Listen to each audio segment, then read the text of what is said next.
నమస్తే, welcome to N careers.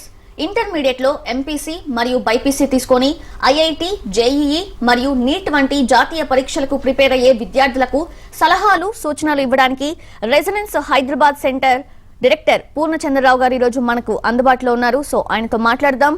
Resonance అనేది ఇప్పటి వరకు నార్మల్ విద్యార్థులను కూడా ఉన్నత విద్యార్థులుగా తీర్చిదిద్దింది. ఆ క్రెడిట్ రెజనెన్స్ కే దక్కింది. సో ఇదంతా ఎలా సాధ్యమైందో డైరెక్టర్ పూర్ణచంద్రరావు గారిని అడిగి తెలుసుకుందాం. నమస్తే అండి. ఎస్, అసలు ప్రెసెంట్ సినారియోలో రెజనెన్స్ అనే పేరు వినని వాళ్ళు చాలా తక్కువ మంది ఉంటారు నాకు తెలిసినంత వరకు. సో అంత పాపులర్గా వెళ్తోంది అండ్ చాలా మంది విద్యార్థులకు ఈ ఐఐటి, జేఈఈ కోర్సులో ఎంతో శిక్షణ ఇస్తోంది. సో ఎలా స్టార్ట్ అయింది సార్? ఎప్పుడు స్టార్ట్ అయింది? రెసిడెన్స్ అనేది అక్రాస్ ద కంట్రీ 20 years నుంచి ఉంది మేడం. ప్రజెంట్ ఇది కోటా రాజస్థాన్లో 20 years బ్యాక్ స్టార్ట్ అయింది. ఆర్కే వర్మ గారు ఫౌండ్ చేశారు. 3 years నుంచి కూడా హైదరాబాద్లో ఉంది. ఇది 4th year. Across the country IIT, JEE కానీ నీట్ కోచింగ్ కానీ లాస్ట్ 20 years నుంచి కూడా ట్రైనింగ్ ప్రొవైడ్ చేస్తూ ఒక నార్మల్ స్టూడెంట్స్ని కూడా ఎక్స్ట్రాడినరీ ర్యాంక్స్ ప్రొవైడ్ చేయడం కానివ్వండి, హైయెస్ట్ సక్సెస్ రేట్ ఉన్నటువంటి ఇన్స్టిట్యూషన్. ఇప్పటి వరకు దగ్గర ఐఐటి, జేఈఈలో చూసుకుంటే ఐఐటి, జేఈఈ కానివ్వండి, IIT seats, NIT seats or medical seats చూసుకుంటే ఓవరాల్గా ఇప్పటికి 3 lakh plus స్టూడెంట్స్ మా దగ్గర నుంచి కూడా ర్యాంక్ సాధించడం జరిగింది లాస్ట్ 20 yearsలో. Yes sir. అండ్ సార్, ఇంటర్లో ఎంపీసీ చదివిన విద్యార్థులకు ఇంజనీరింగ్ కోర్సులో ఉండే ఉపాధి అవకాశాలు ఏంటి? అండ్ ఐఐటి, ఎన్ఐటీలకు ఎందుకు సార్ అంత డిమాండ్ ఉంది? ఇప్పుడు ఇంటర్మీడియట్లో ఎంపీసీ, బైపీసీ ఇట్లాంటి మల్టిపుల్ స్ట్రీమ్స్ ఉన్నాయి. కానీ కూడా ఎంపీసీ గ్రూప్లో స్పెషల్గా ఇంజనీరింగ్ కోర్స్కి వచ్చేటప్పటికి అక్రాస్ ద కంట్రీ కూడా డిమాండ్ చాలా ఎక్కువగా ఉంది. దానికి మెయిన్ కారణం ఏంటంటే ఇప్పుడు జనరల్ ఇంజనీరింగ్ చేయడం అయితే కనుక ఇప్పుడు మనకి హైదరాబాద్లో కూడా ఇంజనీరింగ్ కాలేజెస్ ఉన్నాయి, విజయవాడలో ఉన్నాయి, వైజాగ్, వరంగల్, ప్రతి చోట కూడా ఇంజనీరింగ్ కాలేజెస్ ఉన్నాయి. కానీ దీంట్లో ఎటువంటి కాలేజీలో మనం ఇంజనీరింగ్ చదువుతున్నాం అనేది చాలా ఇంపార్టెంట్ రోల్ ప్లే చేస్తుంది. I will just tell you an example. ఇప్పుడు across the country more than 20 lakh engineering seats అందుబాటులో ఉన్నాయి. ఐఐటి, జేఈఈ ఎగ్జామ్ రాసేది వచ్చేటప్పుడు 15 లక్షల మంది. అంటే ఒక్కొక్కళ్ళకి ఒక సీట్ కంటే ఎక్కువ అందుబాటులో ఉంది. మరి కాంపిటీషన్ దేనికి? ఇంత ప్రిపేర్ అవ్వడం దేనికి? ఈ ఎగ్జామ్ దేనికి? ఎందుకు అని అంటే the competition is not for just engineering seat గురించి కాదు. ఒక మంచి ఇంజనీరింగ్ కాలేజీలో ఐఐటి లాంటి ఇన్స్టిట్యూట్ ఆర్ ఎన్ఐటి లాంటి ఇన్స్టిట్యూట్లో ఎప్పుడైతే ఒక స్టూడెంట్ ఇంజనీరింగ్ చదువుతాడో ఆ స్టూడెంట్ కెరీర్లో ఒక 10 years అడ్వాన్స్మెంట్లో ఉంటాడు. ఇన్ టర్మ్స్ ఆఫ్ సెటిల్మెంట్ కానివ్వండి, వచ్చేటటువంటి ప్యాకేజెస్ కానివ్వండి, వాళ్ళ నాలెడ్జ్ లెవెల్స్ కానివ్వండి, అక్కడ చదివే ఎన్విరాన్మెంట్ కానీ చాలా డిఫరెన్స్ ఉంటుంది. అలా IIT, NIT, triple IT or government funded training institute ఇలాంటివన్నీ కలుపుకుంటే మనకి top 100 engineering colleges in India చూసుకుంటే 45,000 సీట్స్ మాత్రమే ఉన్నాయి. ఆ 45,000 సీట్స్కి చాలా హై కాంపిటీషన్ ఉంటుంది. దానికోసం ఐఐటి, జేఈఈ మెయిన్స్ కానివ్వండి, అడ్వాన్స్డ్ ఎగ్జామ్స్ కానీ ఉపయోగపడతాయి. దానికోసం అంత కాంపిటీషన్ ఉంది. వాటిల్లో సెటిల్ అవ్వడానికి ఎక్కువ opportunities, high level of settlement ఉంది కాబట్టి ఆ కోర్సెస్కి, ఆ ఇన్స్టిట్యూషన్స్కి అంత డిమాండ్ ఉంది. ఓకే. సో ఇంతకు ముందు వరకు అంటే ఆఫ్లైన్ క్లాసెస్ కాబట్టి ఆ విద్యార్థుల్ని ఉన్నత విద్యార్థులుగా తీర్చిదిద్ది బయటకు పంపిస్తున్నారు. బట్ ప్రెసెంట్ ఈ కరోనా సిచ్యువేషన్లో ఆన్లైన్ క్లాసెస్ ద్వారా ఇదంతా ప్రిపరేషన్ సాధ్యమంటారా?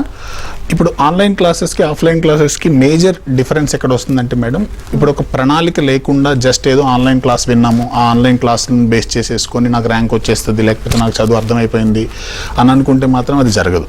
ఎవరైతే స్టూడెంట్ ఇప్పుడు లాస్ట్ ఇయర్ కూడా ఆల్రెడీ ఐఐటి, జేఈఈ ఎగ్జామ్ రాసేటప్పుడు స్టూడెంట్స్ ఆన్లైన్లోనే ప్రిపేర్ అయ్యారు. ఒక 1 year బ్యాక్ చూసుకుంటే ఆన్లైన్ ఎడ్యుకేషన్ అనేది కొత్తది. సో అప్పుడు చాలా టెన్షన్ ఉండేది స్టూడెంట్స్లో, ఫ్యాకల్టీలో, మాలాంటి ఆర్గనైజేషన్స్లో అందరిలో కూడా టెన్షన్ ఉండేది. ఇప్పుడు ఆన్లైన్ ఎడ్యుకేషన్ అనేది కొంచెం అలవాటైంది. ఈ ఆన్లైన్ ఎడ్యుకేషన్లో ఐఐటి, జేఈఈ ప్లస్ నీట్ లాంటి కాంపిటేటివ్ ఎగ్జామ్స్కి ప్రిపేర్ అవ్వడం డెఫినెట్గా పాసిబులే. బట్ కానీ ఒక నార్మల్ పద్ధతిలో ప్రిపేర్ అయితే స్టూడెంట్ గ్యారంటీగా ఇబ్బంది పడతాడు. స్టూడెంట్ ఆన్లైన్లో టీచింగ్ చేస్తూనే, ఆన్లైన్లో క్లాసెస్ వింటూనే దాంతోపాటు తన ఓన్గా ఏం ప్రాక్టీస్ చేశాడు, ఎన్ని ఎగ్జామ్స్ ప్రాక్టీస్ చేశాడు, తన సెల్ఫ్ స్టడీ ఏం చేస్తున్నాడు, పేరెంట్స్ దాన్ని ఎలా మానిటర్ చేస్తున్నారు, మెంటర్స్ ఎలా గైడ్ చేస్తున్నారు, ఈ ఫ్యాక్టర్స్ అన్నిటిని కంబైన్ చేస్తేనే, that means online plus offline కాంబినేషన్లో వెళ్తే మాత్రమే స్టూడెంట్కి మంచి రిజల్ట్స్ వస్తాయి. సెల్ఫ్ డ్రివెన్గా ఉండేటటువంటి స్టూడెంట్, హానెస్ట్గా ఉండే స్టూడెంట్కి ఆన్లైన్ అయినా కానీ ఆఫ్లైన్ అయినా కానీ ఈక్వల్ జస్టిస్ జరిగే అవకాశం ఉంది. ఓకే. బట్ ఏంటంటే ఆన్లైన్ క్లాసెస్ అనే దాంట్లో, ఈ ఆన్లైన్ విద్యలో as a faculty complete contribution ఉంటుంది మీ సైడ్ నుంచి. సో ఇంట్లో కూడా పేరెంట్స్ కాంట్రిబ్యూషన్ ఎలా ఉండాలి అంటారు? వాళ్ళ రోల్ ఎంతవరకు ప్లే చేయాలి? పేరెంట్స్ రోల్ చాలా క్రూషియల్ మేడం. స్పెషల్లీ మన తెలుగు రాష్ట్రాల్లో ఏంటి అని అంటే మనకి స్కూలింగ్ లెవెల్లో ఇంటర్మీడియట్ దశకు వచ్చేటప్పటికి ఒక 1st class నుంచి 10th class వరకు కూడా స్టూడెంట్ సెల్ఫ్ డ్రివెన్ మోడ్లో చదవడు. మనకి ఎవ్రీడే తన స్కూల్లో వాళ్ళ టీచర్ మానిటర్ చేస్తారు, పేరెంట్ మానిటర్ చేస్తుంటారు, వాళ్ళ మెంటర్ మానిటర్ చేస్తారు, ప్రిన్సిపల్ మానిటర్ చేస్తారు. ఈ 10 years ఈ సిస్టమ్కి అలవాటు పడినటువంటి స్టూడెంట్ సడన్గా ఈ ఇంటర్మీడియట్ లెవెల్లోకి వచ్చినప్పుడు తను సెల్ఫ్ డ్రివెన్గా చదవాలి అని అనుకుంటే ఇంపాసిబుల్. అలాంటిది ఇంటి దగ్గర ఉన్నప్పుడు ఎంత మేము ఆన్లైన్లో గైడ్ చేస్తున్నా కానీ, వాళ్ళకి ఎంత వర్క్స్ ఇచ్చినా కానీ, ప్రాక్టీస్ చేస్తున్నా కానీ, పేరెంట్స్ రోల్ చాలా చాలా క్రూషియల్. పేరెంట్స్ కంపల్సరీగా 2 జాగ్రత్తలు అయితే తీసుకోవాలి. ఒకటి, ఎప్పుడైతే స్టూడెంట్ ఆన్లైన్లో క్లాసెస్ అటెండ్ అవుతున్నాడో, యాక్సెసిబుల్గా ఉండే ప్లేస్లో కూర్చొని తన క్లాసెస్ అటెండ్ అవ్వడం, తను ప్రిపేర్ చేయడం అనేది మోస్ట్ ఇంపార్టెంట్. వాళ్ళని ఐసోలేట్ చేయకండి. వాళ్ళకు ఒక సపరేట్ రూమ్ ఇచ్చేసేసి వాళ్ళు చదువుతున్నారని మీరు భ్రమలో ఉండి వాళ్ళు చదవకుండా ఏదైనా ఎక్స్ట్రా కరికులర్ యాక్టివిటీస్ చేస్తూ ఉండి టైం వేస్ట్ చేసే అవకాశాలు చాలా ఎక్కువ ఉన్నాయి. అది ఒకటి కంపల్సరీ తీసుకోవాల్సినటువంటి జాగ్రత్త. సెకండ్ థింగ్, మార్నింగ్ ఒక 10 minutes, ఈవినింగ్ ఒక 10 minutes డిస్కషన్ చేయడం. ఈ రోజు మీ షెడ్యూల్ ఏంటి, సపోజ్ ఆన్లైన్ క్లాసెస్లో షెడ్యూల్ ఏంటి, ఎలా ప్రిపేర్ అవుతున్నాం, దాని తర్వాత ఈవినింగ్ దాన్ని ఒకసారి రివ్యూ చేయడం. Only morning 10 minutes, evening 10 minutes minimum spend చేయగలిగినా కానీ వాళ్ళకి మీరు చాలా హెల్ప్ చేసిన వాళ్ళు అవుతారు. అది చాలా important. Yes sir. And sir, ఈ ఐఐటి, జేఈఈ, నీట్ ఎగ్జామ్స్లో రెజనెన్స్ ఎంత ప్రత్యేకతగా ముందుకు వెళ్తోంది అండ్ రిజల్ట్స్ ఎలా ఉన్నాయి ఆల్రెడీ అందరికీ తెలిసిందే. సో మా రెసిడెన్స్లో అక్రాస్ ద కంట్రీ కూడా ఇప్పుడు ఎందుకు ఇంత పాపులర్ అయింది, లేకపోతే ఎందుకు మా దగ్గరికి ఇంతమంది స్టూడెంట్స్ జాయిన్ అవుతారు అని అంటే, any institution for that matter, స్టూడెంట్స్కి నచ్చడానికి ఉండేటటువంటి ఫస్ట్ రీజన్ సక్సెస్ రేట్. రెసిడెన్స్లో ఉన్నటువంటి మెయిన్ అడ్వాంటేజ్ ఏంటి అని అంటే, it is not about just top ranks, it is about the highest number of people which are getting selected to IIT కానీ NIT లాంటిది కానీ. లాస్ట్ 5 yearsలో చూసుకుంటే across the country highest number of IIT seats produce చేస్తుంది always రెసిడెన్సే ఉంది. And ఇప్పటి వరకు కూడా మనం 3 లక్షల మందికి పైగా లాస్ట్ 20 yearsలో ఉన్న సీట్స్ ఇవ్వడం అనేది ఈజ్ ఏ హ్యూజ్ సక్సెస్. అది వన్ ఆఫ్ ద రీజన్. ఇంత రిజల్ట్ ఎలా పాసిబుల్ అవుతుంది అంటే దానికి మేజర్ 3 reasons ఉన్నాయి మేడం మా దగ్గర. ఒకటి, first credit goes to our material. మా దగ్గర ఇన్-హౌస్ R&D టీమ్ ఉండి ఐఐటి, జేఈఈ, నీట్ లాంటి ఎగ్జామ్స్కి ప్రిపేర్ అవ్వాల్సినటువంటి స్టాండర్డ్లో 100 members R&D team, their only job is to come up with a interactive material. ఏదైతే ఈ స్టూడెంట్ ప్రిపరేషన్కి హైయెస్ట్ ఇంపార్టెన్స్ ఇవ్వాల్సిన ఫస్ట్ మెటీరియల్, ఆ ఇంటరాక్టివ్ R&D టీమ్ ఉండడం. దెన్ సెకండ్ వచ్చేటప్పటికి మా ఫ్యాకల్టీ, ఎవరైతే మా దగ్గర టీచింగ్ ఫ్యాకల్టీ ఉన్నారో, ఈ టీచింగ్ ఫ్యాకల్టీ అందరూ కూడా most of them are IITs కానీ ఎన్ఐటీస్ లాంటి కానీ ఇన్స్టిట్యూట్స్లో చదివిన వాళ్ళనే మేము ఫ్యాకల్టీగా తీసుకుంటాం. 80% ఆఫ్ అవర్ ఫ్యాకల్టీ ఆర్ ఎదురు ఐఐటి కానీ ఎన్ఐటి కానీ, లేదంటే ఒక టాప్ యూనివర్సిటీస్ బ్యాక్గ్రౌండ్ ఉన్న వాళ్ళు. Then the third advantage is మేము ఫాలో అయ్యేటటువంటి సిస్టమ్. ఫర్ ఎగ్జాంపుల్, మన తెలుగు రాష్ట్రాల్లో ఎక్కడైనా చూసుకుంటే జనరల్గా ఒక క్లాస్ డ్యూరేషన్ వచ్చేటప్పటికి ఒక 50 minutes ఉంటుంది, లేకపోతే 45 minutes ఉంటుంది. ఈ సిస్టమ్ ఫాలో అవుతుంది. మా దగ్గర క్లాస్ డ్యూరేషనే మినిమం 2 hours ఉంటుంది. 2 hours క్లాస్లో ఒక 1 hour టీచింగ్ చేస్తే ఇంకా remaining 1 hour faculty spends only in discussion. స్టూడెంట్తో డిస్కస్ అవ్వడం, తనకున్నటువంటి ప్రాబ్లమ్స్ సాల్వ్ చేయడం, తనతో ఇంటరాక్షన్ పెంచుకొని తన కాన్సెప్ట్ యొక్క క్లారిటీని, ఏ రోజు కాన్సెప్ట్ని ఆ రోజే క్లారిటీగా ఇచ్చేటటువంటి సిస్టమ్ మా దగ్గర ఉంది. కాబట్టి ఇంత హై లెవెల్లో మేము రిజల్ట్స్ ప్రొడ్యూస్ చేయగలుగుతున్నాం. అండ్ కన్సిస్టెంట్గా ఫర్ లాస్ట్ 20 years కూడా రిజల్ట్స్ డెలివర్ చేయగలుగుతున్నాం. That is the main reason. Okay. So and sir, Hyderabad లో ఒక 3 years అవుతుంది అన్నారు మీరు రెసిడెన్స్ పెట్టి. సో ఆల్ ఓవర్ 90 places లో ఉంది. హైదరాబాద్ లో సక్సెస్ రేట్ ఎలా ఉంది సార్? హైదరాబాద్ లో ఇప్పటికి 3 academic years ఫినిష్ అయ్యాయి మేడం. ఇప్పుడు మేము ఎంటర్ అవుతుంది 4th academic year లోకి ఎంటర్ అవుతున్నాం. లాస్ట్ 3 years లో ట్రెమెండస్ సక్సెస్ రేట్ ఉంది. We're very proud to say Hyderabad centre లో మా సక్సెస్ రేట్ 80% ఉంది madam. 80% is not a small thing in IIT, JEE kind of results or NEET kind of results. అంటే మా దగ్గర చదివినటువంటి ప్రతి 10 మందిలో కూడా 8 మందికి ఏదో ఐఐటీస్ కానీ ఎన్ఐటీస్ కానీ ఆర్ఎల్స్ టాప్ 100 కాలేజెస్లో వాళ్ళు ప్లేస్ అయ్యారు. ఏదైతే ఆబ్జెక్టివ్తో స్టూడెంట్ మా దగ్గర జాయిన్ అయ్యాడు లాస్ట్ 3 yearsలో మమ్మల్ని నమ్మి, ఆ ఆబ్జెక్టివ్ 100లో 80 మంది రీచ్ అవ్వడం అనేది is the most happiest thing for us. That is the main reason actually many students are joining us. ఎలా సార్, అంటే ఇంతటి వాస్ట్ రిజల్ట్స్ అసలు ఎలా వస్తున్నాయి? రీజన్స్ ఏంటి? Like I said before ma'am, the main reason is the curriculum. The beauty is there in the curriculum. ఏదైతే మేము material follow అవుతున్నామో, మా ఫ్యాకల్టీ ఎవరైతే ఉన్నారో, వీటన్నిటితో పాటు మెయిన్ ఎక్స్ట్రా మాకు రిజల్ట్స్లో ఎడ్జ్ రావడానికి కారణం ఏంటి అని అంటే వ్యక్తిగత శ్రద్ధ. ఇప్పుడు ఏదైతే ఉందో మేము ఎక్కడ కూడా ఏ క్లాస్లో కూడా ఎక్స్ట్రాడినరీ స్ట్రెంత్స్ పెట్టి ఒక 200 members 300 members కూర్చోవడం అలాంటిది ఉండదు. చాలా లిమిటెడ్ స్ట్రెంత్ పెడతాం. అండ్ ఎవ్రీ 20 members కూడా ఒక మెంటర్ని పెట్టి వాళ్ళని రెగ్యులర్గా వాళ్ళ స్టూడెంట్ ప్రోగ్రెస్ని మానిటర్ చేయడం కానివ్వండి, ఆ ప్రోగ్రెస్ని ఎప్పటికప్పుడు కరెక్ట్ చేయడం కానివ్వండి, ఈ ప్రాసెస్ అనేది కన్సిస్టెంట్ బేసిస్ జరుగుతుంది. దానివల్లనే మనకి రిజల్ట్స్ అనేది ఇంత పాసిబుల్ అవుతుంది. ఆ వ్యక్తిగత శ్రద్ధ అనేది మన ఎడ్యుకేషన్ సిస్టంలో తెలుగు రాష్ట్రాల్లో స్పెషల్గా చాలా అవసరం. That is the main reason. Exactly. And ఇంటర్లో బైపీసీ చదివిన స్టూడెంట్స్ అందరూ కూడా ఇంకా ఉన్న ఆప్షన్ ఎంబీబీఎస్ అన్న అదొక మిడ్ అనుకోవచ్చు, లేదంటే అలానే ఉంటారు. సో ఎంబీబీఎస్ కాకుండా ఇంకా అదర్ ఆప్షన్స్ ఏముంటాయి? ఎంబీబీఎస్ ఇప్పుడు బైపీసీ స్ట్రీమ్ తీసుకున్నటువంటి ఏ స్టూడెంట్ కన్నా కానీ జనరల్లీ ప్రైమరీ, ఇప్పుడు ఏదైతే ఎంపీసీ తీసుకుంటే ఇంజనీరింగ్ అనేది ప్రైమరీ కెరీర్ ఆప్షన్ ఎలాగనో, బైపీసీ తీసుకున్న వాళ్ళకి ప్రైమరీ కెరీర్ ఆప్షన్ వచ్చేటప్పటికి మెడిసిన్. కానీ మీరు అక్రాస్ ద కంట్రీ చూసుకుంటే మనకున్నది మహా అయితే 75,000 to 80,000 మెడికల్ సీట్స్. మనకి నీట్ ఎగ్జామ్ రాసేది more than 15 lakh పీపుల్. మరి మిగతా వాళ్ళంతా ఏం చేస్తున్నారు, ఇంటర్మీడియట్తో చదువు ఆపేస్తున్నారు, లేదు కదా. సో ఆ ఫర్దర్ కెరీర్ ఆప్షన్స్ కూడా చాలా ఉన్నాయి, స్పెషల్లీ ఫార్మసీ ఫీల్డ్లో కావచ్చు, డెంటల్ సైన్సెస్ ఫీల్డ్లో కావచ్చు, లైఫ్ సైన్సెస్. ఇప్పుడు ప్రజెంట్ ఇంకా లైఫ్ సైన్సెస్ వాల్యూ అనేది డే బై డే ఇంకా పెరుగుతుంది. ఇప్పుడు ప్రజెంట్ కరోనా సిచ్యువేషన్లో చూస్తే అందరూ, ఇప్పుడు మీ న్యూస్ ఛానల్స్ వాళ్ళు కావచ్చు, మేము కావచ్చు, జనరల్ పబ్లిక్ కావచ్చు, అందరూ who we're looking up to is like companies who are into life sciences only, ఎవరైతే వ్యాక్సిన్ తయారు చేస్తున్నారండి, ఈ ఫీల్డ్లో నెంబర్ ఆఫ్ ఆపర్చునిటీస్ ఉన్నాయి. It is just the lack of awareness which will think that okay అరే BiPC తీసుకుంటే only. కానీ మీరు ఇంకొక విషయం అబ్జర్వ్ చేయండి, ఇప్పుడు మీరు జనరల్ పబ్లిక్లో కూడా మీరు ఎక్కడైనా ఇంజనీరింగ్ చేసి ఖాళీగా ఉన్న వాళ్ళని అక్కడక్కడ కనిపిస్తారు, కానీ ఒక బైపీసీ స్ట్రీమ్ చదివినటువంటి స్టూడెంట్ ఏ జాబు లేకుండా ఉండడం మీరు ఎప్పుడైనా చూసారా? Career options are there beyond medicine also. Life sciences field కానివ్వండి, అగ్రికల్చర్ కానివ్వండి, ఫార్మసీ కానివ్వండి, దెన్ బయోటెక్నాలజీ వైపు కానివ్వండి, ఇలా నెంబర్ ఆఫ్ ఆప్షన్స్ అయితే ఉన్నాయి మేడం. ఎగ్జాక్ట్లీ. అండ్ సార్, ఇప్పుడు ఇలాంటి ఐఐటి, జేఈ, నీట్ అనే ప్రవేశ పరీక్షలు అంటే నాట్ సో సింపుల్. సో వాటి ప్రిపరేషన్ అనేది కూడా చాలా హార్డ్ వర్క్ చేయాలి స్టూడెంట్స్ అనేవాళ్ళు. సో అలాంటి హార్డ్ వర్క్ చేసేటప్పుడు వాళ్ళ మీద ఒత్తిడి ఏమైనా ఉంటుందా? ఇఫ్ ఇన్ కేస్ వాళ్ళు ప్రెషర్ ఫీల్ అవుతుంటే రెజనెన్స్ ఎలాంటి కన్సర్న్ కేర్ చూపిస్తుంది? ఇలాంటి ఐఐటి జేఈ అనే కదా madam, for that matter any competitive exam ప్రిపరేషన్లో ఒక స్టూడెంట్ ఉన్నప్పుడు ఎట్టి పరిస్థితుల్లో కొంత స్ట్రెస్ అనేది ఉంటుంది. స్ట్రెస్ ఉండదు అని ఎవరైనా చెప్తే అది నమ్మాల్సినటువంటి అవసరం లేదు, ఎందుకంటే స్ట్రెస్ గ్యారంటీగా ఉంటుంది. ఒక సీట్ కోసం 100 మంది పోటీ పడేటప్పుడు స్ట్రెస్ లేకుండా ఎలా ఉంటుంది? గ్యారంటీగా ఉండదు. దాన్ని ఓవర్కమ్ చేయడానికి ఎక్కడ స్టూడెంట్స్ మైండ్లో స్ట్రెస్ క్రియేట్ అవుతుంది అని అంటే, ఇన్ దిస్ ప్రోగ్రెస్ ఈ ప్రిపరేషన్లో అనే డైలీ బేసిస్ తనకు కొన్ని డౌట్స్ వస్తూ ఉంటాయి. ఏ రోజు డౌట్ ఆ రోజే క్లారిఫై అయితే స్టూడెంట్కి తన మీద చాలా స్ట్రెస్ తగ్గుతుంది. ఈరోజు నేను ప్రిపేర్ అవుతున్నాను, నాకు 10 డౌట్స్ వచ్చాయి. ఈ 10 డౌట్స్ని నేను I have a facility to reach out to my mentor, నేను సాల్వ్ చేసుకోగలిగాను, నాలో సగం బర్డెన్ తగ్గుతుంది. సపోజ్ నా ప్రోగ్రెస్లో ఎక్కడైతే ఆబ్స్టికల్స్ వస్తున్నాయో ఆ ఆబ్స్టికల్స్ని నేను ఏమైనా డిస్కస్ చేయగలుగుతున్నాను. సైకలాజికల్గా there are issues, there has to be mentoring system around him so that ఆ స్ట్రెస్ అనేది తగ్గుతుంది. స్ట్రెస్ని కంప్లీట్గా మనం మేనేజ్ చేయలేం, బట్ కానీ రెడ్యూస్ చేయడానికైతే కనుక నెంబర్ ఆఫ్ ఆప్షన్స్ అయితే మన సిస్టంలో ఉన్నాయి. That is the main reason. ఈ ఫ్యాకల్టీ అనే ఎవరైతే టీచ్ చేస్తారో సేమ్ ఫ్యాకల్టీ డౌట్స్ క్లారిఫికేషన్ కూడా అందుబాటులో ఉండి వాళ్ళకి 24/7 మనం ఆన్లైన్లో అయినా ఆఫ్లైన్లో అయినా కానీ సర్వీస్ ఇవ్వగలిగినప్పుడు స్టూడెంట్ మీద స్ట్రెస్ చాలా తగ్గుతుంది. ఏ డైరెక్షన్ ఏ స్టూడెంట్ కూడా జాయిన్ అయిన రోజు 300 out of 300 marks Rao.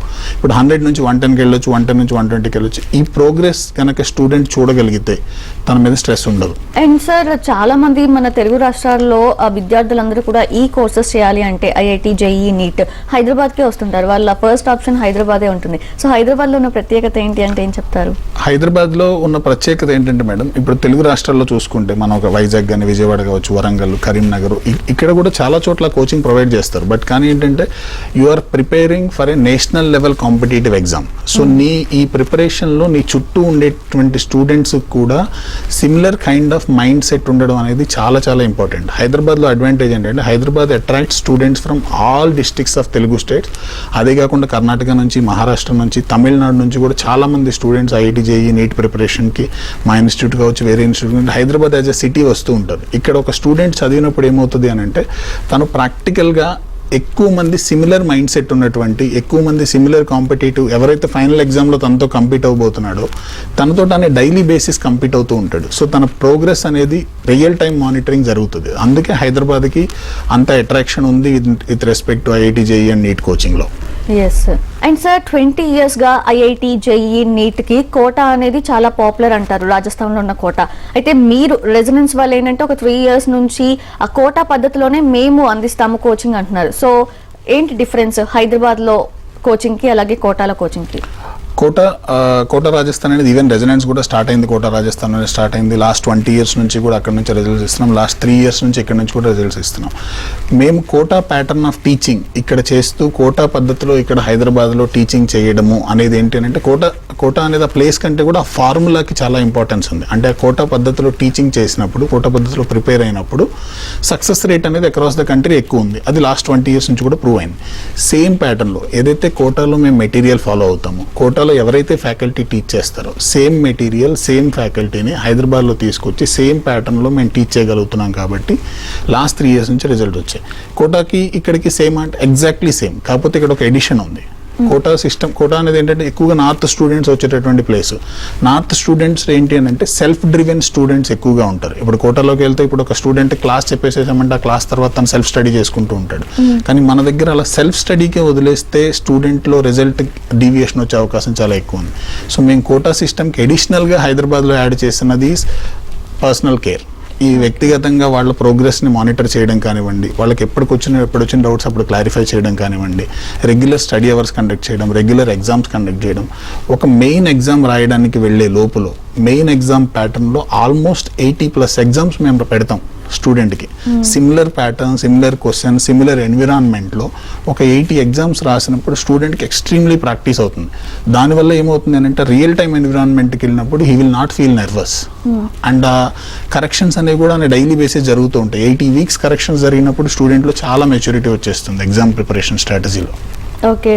And యూజువల్గా పేరెంట్స్కి అలాగే స్టూడెంట్స్కి ఉన్న ఒక అపోహ లేదంటే ఒక డౌట్ ఏంటంటే సార్, జనరల్గా మెరిట్ స్టూడెంట్స్ మీదనే ఎక్కువ ఫోకస్ చేస్తారు ఇలాంటి కోచింగ్ ఇచ్చేటప్పుడు ఫ్యాకల్టీ ఇలాంటి కోర్సెస్కి. సో నార్మల్ స్టూడెంట్స్ని ఇగ్నోర్ చేస్తారు అని చెప్పి అలా రెజనెన్స్ ఏమన్నా? లేదు మేడం, మేము ఆ సిస్టమ్కి ఏదైతే మెరిట్ బేస్డ్ సెగ్రిగేషన్ అనేటటువంటి సిస్టమ్కి మేము కంప్లీట్గా అగెనిస్ట్. సో బేసిక్ ఏంటంటే మా దగ్గర జాయిన్ అయినటువంటి ఏ స్టూడెంట్ని కూడా మేము మెరిట్ బేస్డ్ మీద సెగ్రిగేట్ చేయం. ఒక స్టూడెంట్కి ఏదైతే ఒక అన్ని సెక్షన్స్కి సేమ్ ఫ్యాకల్టీ వెళ్తారు, అన్ని సెక్షన్స్కి సేమ్ కైండ్ ఆఫ్ టీచింగ్ జరుగుతుంది, అందరికీ కూడా ఈక్వల్ ఇంపార్టెన్స్ ఇచ్చే సిస్టమే మేము డెవలప్ చేసాం. ఒక స్టూడెంట్కి మనం ఎందుకంటే ఏ స్టూడెంట్ కూడా డే 1 ఎక్స్ట్రాడినరీగా షైన్ అయిపోడు. తనని మనం జాయిన్ అయిన వెంటనే ఏ టీచింగ్ చెప్పకుండానే మనం ముందే సెగ్రిగేట్ చేయడం అనే పాలసీకి మేము అగెనిస్ట్. సో మా దగ్గర ఎక్కడ కూడా మెరిట్ బేస్డ్ సెగ్రిగేషన్ సెక్షన్స్ అనేవి ఉండవు. సేమ్ టాప్ ఫ్యాకల్టీ అన్ని సెక్షన్స్కి టీచ్ చేస్తారు, సేమ్ ఫ్యాకల్టీ వాళ్ళకి డౌట్స్ క్లియర్ చేస్తారు, సేమ్ మెటీరియల్ అందరికీ ప్రొవైడ్ చేస్తాం, అందరికీ ఈక్వల్ ఇంపార్టెన్సే వస్తుంది. ఎప్పుడైతే మన ఎగ్జామ్ దగ్గరకు వచ్చేటప్పటికి ఈ 20 months కోర్స్ అయిపోయిన తర్వాత as we move close to the exam, కొంతమంది స్టూడెంట్స్ ఎక్స్ట్రాడినరీగా షైన్ అవుతారు. వాళ్ళకి ఇంకా టఫ్ ప్రాబ్లమ్స్ ఇస్తాం, ఇంకా ఎక్స్ట్రాడినరీ ప్రాబ్లమ్స్ ఇస్తూ ఉంటాం, వాళ్ళు సాల్వ్ చేయిస్తాం. బట్ టీచ్ చేసేటప్పుడు మాత్రం ఎక్కడ కూడా స్టూడెంట్ని సెగ్రిగేట్ చేయడం అనేది జరగదు. దానివల్లనే ఒక యావరేజ్ స్టూడెంట్ని కూడా మనం షైన్ చేసి తను ఇప్పుడు ఒక ఐఐటి లాంటి ఇన్స్టిట్యూట్లో చదవగలుగుతున్నాడు అని అంటే this is the main reason. ఇప్పుడు మనకి ఒక నార్మల్ ఏ బ్యాక్గ్రౌండ్ లేకుండా వచ్చినటువంటి కొన్ని వేల మంది విద్యార్థుల్ని ఇప్పటికి మనం ఒక ఐఐటి లాంటి ఇన్స్టిట్యూట్కి కానీ ఎన్ఐటికి కానీ ఒక మెడికల్ సీట్స్కి కానీ క్వాలిఫై చేసినప్పుడు ఉండే సాటిస్ఫాక్షన్ ఒక మెరిట్ స్టూడెంట్ చేసినప్పుడు వచ్చే సాటిస్ఫాక్షన్ కంటే చాలా వేల రేట్లు ఎక్కువ. ఆఫ్ కోర్స్ నార్మల్ స్టూడెంట్స్ కూడా అంతగా షైన్ అవ్వాలి అంటే వాళ్ళ మీద ఇంకా ఎక్కువ ఫోకస్ పెడతారా, లైక్ ఎక్కువ టైం స్పెండ్ చేయడం? ఇది మన సిస్టమ్ ఎలా ఉంటుందంటే మేడం, మేము 6+3+3 అనే సిస్టమ్ ఫాలో అవుతాం. ఎవ్రీడే 6 hours ఆఫ్ టీచింగ్ ఉంటుంది. ఒక 3 hours ఫ్యాకల్టీ పర్యవేక్షణలో వాళ్ళని స్టడీ అవర్స్ కండక్ట్ చేసి ఆ 3 hours వాళ్ళకి వచ్చినటువంటి డౌట్స్ అన్ని క్లియర్ చేసి ఇంకొక 3 hours స్టూడెంట్ ఓన్గా చదువుకోవడానికి స్పేస్ ఇస్తాం. ఈ 6+3+3లో ఏమవుతుందంటే ఎక్కువసేపు ఎక్కడైతే ఫ్యాకల్టీ స్టూడెంట్తో ట్రావెల్ చేస్తున్నాడు, తనకు వచ్చినటువంటి ఈ రోజు సపోజ్ మనం ఒక టీచింగ్ చేసాం ఒక టాపిక్, దాంట్లో వెంటనే ప్రాబ్లమ్స్ డిస్కస్ చేసాం, దాని తర్వాత మళ్ళీ మనం ప్రాక్టీస్ చేయడానికి ప్రాబ్లమ్స్ ఇచ్చాం. నెక్స్ట్ డే వాటిని మా ఎవ్రీ క్లాస్ కూడా ఒక 2 hours క్లాస్ ఉంటుందని చెప్పాను కదా, first 45 minutes of the class previous డేలో ఉన్నటువంటి డౌట్స్ క్లారిఫై చేసిన తర్వాతే నెక్స్ట్ టాపిక్కి ఫ్యాకల్టీ వెళ్తాడు. సో ఎందుకంటే మనం ఏ రోజు డౌట్ ఆ రోజు క్లారిఫై చేయడం వల్లనే స్టూడెంట్ మీద స్ట్రెస్ తగ్గుతుంది, తను ఎక్కువ ఫోకస్ చేయగలుగుతాడు అనే కాన్సెప్ట్ని మేము బిలీవ్ చేస్తున్నాం. అది రిజల్ట్ ఇస్తుంది కాబట్టి దట్ వి ఇంప్లిమెంట్ అనే డైలీ బేసిస్. సో దానివల్ల ఏమవుతుంది, ఒక యావరేజ్ స్టూడెంట్కి కూడా స్టెప్ బై స్టెప్ తను గ్రో అవుతూ ఉంటాడు అండ్ తను ర్యాంక్ తెచ్చుకోగలుగుతాడు. ఓకే. సో ర్యాంక్ తెచ్చుకోవడం వరకు ఓకే సార్, ఇంకా మెడికల్ సీట్స్ అవన్నీ కూడా సాధ్యమేనంటారా యావరేజ్ స్టూడెంట్స్కి? మెడికల్ సీట్స్ డెఫినెట్గా possible madam. Medical preparation will be little bit easy comparative IIT JEE ఇలాంటి ప్రిపరేషన్తో పోల్చుకుంటే. ఇప్పుడు మా దగ్గర మెడికల్ కోచింగ్లో వచ్చేటప్పటికి మా దగ్గర వన్ ఆఫ్ ది యూఎస్పీ ఏంటి అని అంటే, మెడికల్ దాంట్లో ఒక ర్యాంక్ని డిసైడ్ చేసేటటువంటి main subjects physics and chemistry. Botany and జువాలజీలో మోర్ ఆర్ లెస్ లైక్ అందరు స్టూడెంట్స్ కూడా థియరిటికల్ అప్రోచ్ కాబట్టి more or less like similar equal performance ఉంటుంది. ఫిజిక్స్ కెమిస్ట్రీలో ఎవరైతే ఎక్స్ట్రాడినరీగా కొంచెం మార్క్స్ స్కోర్ చేయగలుగుతారో that is the deciding factor. మా దగ్గర ఫిజిక్స్ కెమిస్ట్రీ నీట్ కోచింగ్ వాళ్ళకి ఎవరైతే మెడికల్కి ప్రిపేర్ అవుతారో ఐఐటి జేఈ అడ్వాన్స్డ్కి చెప్పే ఫ్యాకల్టీతో మేము నీట్కి చెప్పిస్తాం. అంత ఎక్స్ట్రీమ్లీ టాలెంటెడ్ ఫ్యాకల్టీ వీళ్ళకి ఈజియెస్ట్ వేస్లో చెప్పడం వల్ల ఫిజిక్స్ అండ్ కెమిస్ట్రీ స్కోర్స్ చాలా ఇంప్రూవ్ అవుతాయి. సో ఎప్పుడైతే నువ్వు ఫిజిక్స్ కెమిస్ట్రీ స్కోర్స్ ఇంప్రూవ్ అవుతున్నాయో you are eliminating a lot of competition with your physics and chemistry scores. That is the beauty that we have. And అది customised course, దాని ప్రిపరేషన్ కానివ్వండి, ఎక్కువ టైం ఒక లీజర్గా చెప్పి దాని ప్రతి చిన్న పాయింట్ని కూడా స్టూడెంట్ క్లారిఫై చేయడం అనేది is the USP madam. Individual పర్యవేక్షణలో ఎటువంటి చర్యలు తీసుకుంటోంది రెసిడెన్స్? రెగ్యులర్గా మెంటరింగ్ అనేది చాలా క్రూషియల్ మేడం. ఈ 2 years కోర్స్లో కూడా ఇంటర్మీడియట్ అనేది ఏజ్ వైజ్ కూడా పిల్లల మైండ్ సెట్ అనేది చాలా ఫ్లక్చుయేటింగ్గా ఉంటుంది. రెగ్యులర్గా మనం ఇంటరాక్ట్ అవ్వాలి. స్పెషల్లీ హాస్టల్లో ఉండేటటువంటి స్టూడెంట్స్ ఉంటారు, పేరెంట్స్కి దూరంగా ఉంటారు, ఆ ప్రాబ్లం అవ్వచ్చు. చాలా టఫ్ కోర్స్ ప్రిపేర్ అవుతున్నారు, దానివల్ల కూడా చాలా స్ట్రెస్ క్రియేట్ అవ్వచ్చు. రెగ్యులర్ బేసిస్లో మెంటరింగ్ అనేది జరగాలి. సో ఎవ్రీ 20 daysకి ఒకసారి వాళ్ళకి అలాట్ చేసిన మెంటర్ ఎవరైతే ఉన్నారో వాళ్ళతో డీటెయిల్డ్గా డిస్కస్ చేయడం, పర్సనల్గా ఫీడ్బ్యాక్ తీసుకోవడం, పేరెంట్స్తో మాట్లాడడం, స్టూడెంట్ని గైడ్ చేయడం, ప్లస్ ఎక్స్టర్నల్ మెంటర్స్ని తీసుకొచ్చి మోటివేషన్ క్లాసెస్ ఇలాంటి అరేంజ్ చేయడం. అంతకుముందు సక్సెస్ అయినటువంటి మా ఐఐటి స్టూడెంట్స్, మా మెడికల్ స్టూడెంట్స్ వీళ్ళతో రెగ్యులర్గా ఇంటరాక్షన్ ఏర్పాటు చేయడం. సో సపోజ్ ఒక స్టూడెంట్ సేమ్ వరంగల్ బ్యాక్గ్రౌండ్ నుంచి వచ్చాడు, మన దగ్గర చదివాడు, ఐఐటిలో ఇప్పుడు చదువుతున్నాడు. సో ఒక వరంగల్ నుంచి వచ్చిన స్టూడెంట్ హైదరాబాద్ లో చదువుకొని ఐఐటి మద్రాసులో ఇప్పుడు ఉన్నాడు. ఇంకొక వరంగల్ స్టూడెంట్ కి తినకంటే బెటర్ మోటివేటర్ ఎవరు ఉంటారు? సో ఆ ఎన్విరాన్మెంట్, ఆ రియలిస్టిక్ మెంటర్షిప్ అనేది is what is the differentiating thing with us. ఇప్పుడు ఒక కరీంనగర్ నుంచి వచ్చినటువంటి స్టూడెంట్కి నీలాంటి బ్యాక్గ్రౌండ్తో వచ్చిన స్టూడెంట్ జస్ట్ 1 year బ్యాకే ఇలా సక్సెస్ అయ్యాడు అనేది will motivate them than anything else. అలానే దీంతో పాటు ఒక ప్రొఫెషనల్ మెంటర్స్ ఉంటారు, లేకపోతే మోటివేషనల్ స్పీకర్స్ కానివ్వండి, సక్సెస్ఫుల్ అయినటువంటి పీపుల్తో కానివ్వండి, చాలా ఫ్రీక్వెంట్గా ఇంటరాక్షన్స్ అరేంజ్ చేయడం వల్ల కూడా మా స్టూడెంట్స్కి చాలా బెనిఫిట్ జరుగుతుంది అనేది మా ఉద్దేశం. అండ్ ఇంకా ఆన్లైన్ రావడం వల్ల we have an opportunity to make them interact with global speakers also. So ఇప్పుడు అలాంటి అడ్వాంటేజెస్ కూడా ఆన్లైన్లో కొన్ని అడ్వాంటేజెస్ కూడా ఉన్నాయి, వాటిని కూడా యూజ్ చేసుకోగలుగుతున్నాం. అలాంటివి మేము రెగ్యులర్గా అరేంజ్ చేస్తున్నాం. మా కోటాలో సక్సెస్ఫుల్ అయినటువంటి స్టూడెంట్స్ ఉన్నారు, వాళ్ళతో ఇంటరాక్షన్స్ అరేంజ్ చేస్తున్నాం. మా టాప్ ఫ్యాకల్టీ అక్రాస్ ద కంట్రీస్తో ఇంటరాక్షన్స్ అరేంజ్ చేస్తున్నాం. So these are all like step by step progress. We are taking advantage of situations also. Exactly, passed out students కి మించిన బెస్ట్ ఎగ్జాంపుల్ స్టూడెంట్స్ కి. And that నీలాంటి similar background నుంచి వచ్చిన student అనేటప్పుడు నాలో వచ్చే కాన్ఫిడెన్స్ అనేది వేరు. ఎస్, మా ఊరు నుంచి ఒక అబ్బాయి ఇలా సక్సెస్ అయ్యాడు అని అంటే నేను కూడా సక్సెస్ అవుతాను అనేటటువంటిది ఈజ్ రైట్ ఎగ్జాంపుల్ దాన్ ఎవరో ఎక్కడో ముంబై నుంచి సక్సెస్ అయ్యారు లేకపోతే ఢిల్లీ నుంచి సక్సెస్ అయ్యారు అనే కంటే కూడా that localised approach is what we are taking. Wow, really great. Yes, and IIT JEE పరీక్షల్ని ఇయర్లీ ఒక సంవత్సరంలో 4 సార్లు నిర్వహించాలి అని ప్రపోజల్ ఉంది. అలాగే నీట్ కూడా 2 times నిర్వహించాలని ప్రపోజల్ ఉంది. దీనిపై మీ ఒపీనియన్ ఏంటి? Personally I'm completely supporting the decision madam. ఎందుకంటే ఇది స్టూడెంట్కి చాలా ఫేవరబుల్ డెసిషన్. ఎందుకంటే ఇంత హైలీ కాంపిటేటివ్ ఎన్విరాన్మెంట్లో, స్పెషల్లీ ఇప్పుడు ఆన్లైన్ ఇవన్నీ వచ్చిన తర్వాత, ఈ కరోనా వల్ల ఇంకా స్టూడెంట్ ప్రిపరేషన్ అనేది ఈక్వల్ పేస్లో వెళ్ళట్లేదు. సో సపోజ్ ఎన్ని ఎగ్జామ్స్ అయినా పెట్టు, ఒక రియల్ ఎగ్జామ్ రాసిన తర్వాత స్టూడెంట్ సడన్లీ రియలైజ్, అరే నేను ఇప్పటి వరకు సరిగ్గా ప్రిపేర్ అవ్వలేదు. It is like alarm which is ringing అని దెన్ రియలైజ్ అవుతాడు, నేను ఇప్పుడు ప్రిపేర్ అవ్వాలి, ఇప్పటి నుంచే సీరియస్గా తీసుకోవాలనుకుంటాడు. మల్టిపుల్ అటెంప్ట్స్ ఉండడం వల్ల చాలా అడ్వాంటేజ్ వస్తుంది స్టూడెంట్కి కూడా. అండ్ తన పర్ఫార్మెన్స్ని ఇంప్రూవ్ చేసుకోవడానికి చాలా 4 attempts is like a very good thing. And ఫ్యూచర్లో నీట్కి కూడా 2 attempts ఇస్తానంటున్నారు. దానివల్ల స్టూడెంట్కి చాలా బెనిఫిట్ జరుగుతుంది, స్టూడెంట్ మీద స్ట్రెస్ చాలా తగ్గుతుంది. When ever you feel that you have a second chance, you always have that flexibility and relaxation in mind. చాలా బెనిఫిట్ జరుగుతుంది స్టూడెంట్కి. ఓకే, సో హైదరాబాద్ లో రెసిడెన్స్ లో అడ్మిషన్ పొందాలి అంటే ఆ ప్రాసెస్ ఎలా ఉంటుంది స్టూడెంట్స్ అండ్ పేరెంట్స్ కోసం? మాకు రెసిడెన్స్ లో హైదరాబాద్ లో మాకు 4 branches ఉన్నాయి మేడం. మాదాపూర్లో hostel and day scholar branch, then Tarnaka, West Marredpally and Kukatpally also we have branches, day scholar branches ఉన్నాయి. అన్ని బ్రాంచెస్లో కూడా it is a standard procedure. మేము రెజోఫాస్ట్ అనే ఎగ్జామ్ కండక్ట్ చేస్తాం మా దగ్గర వచ్చినటువంటి ప్రతి స్టూడెంట్కి కూడా. ఆ ఎగ్జామ్ వల్ల 2 benefits ఉంటాయి. ఒకటి, స్టూడెంట్ తన ప్రెజెంట్ నాలెడ్జ్ లెవెల్స్ ఏంటి అనేది అసెస్ చేసుకోగలుగుతాడు. నేను ఏ స్టాండర్డ్లో ఉన్నాను, from where I have to start my preparation, that is the first primary benefit to the student.